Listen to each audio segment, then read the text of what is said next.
Guys, welcome back to my YouTube channel. Historically, flight attendants have wrongfully been perceived mostly by people who aren't familiar with the workings of the aviation industry as mere sky waiters, waitresses. In light of such perception, it was also believed that salaries of flight attendants were the result of mere good looks and little work. Though this perception has changed over the past decades, the issues behind the average earnings of flight attendants aren't as widely discussed as flight attendants would have wanted. Julie Hedrick, the president of the Association of Professional Flight Attendants, APFA, and a flight attendant for American Airlines, was even quoted in View from the Wing as having said, "We have a lot of time in our days that we are unpaid." Though why exactly is this the case? A comparison of the pay scales of flight attendants to pilots has also revealed that flight attendants are paid considerably less. There is much more to the hourly pay that flight attendants receive than a mere bright-looking statistic, such as the American Airlines A flight attendants earning $30 to $68 per hour. Regional airlines pay around $60,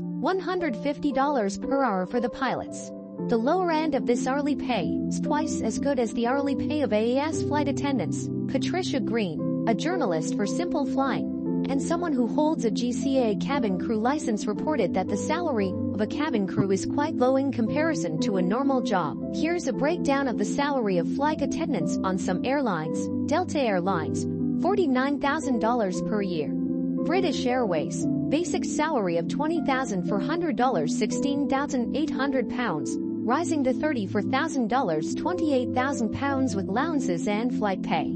Some work that flight attendants do but don't get paid for. It might come as a surprise to people who don't know the aviation industry closely that flight attendants only get paid once the aircraft door closes. Julie Hedrick reflected on the amount of time flight attendants don't get paid.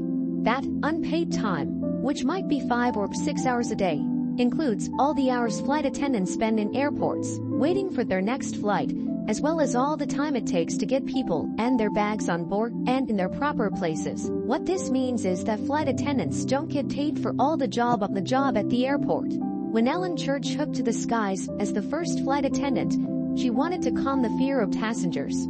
With time, the role of a flight attendant has evolved to save the lives of passengers.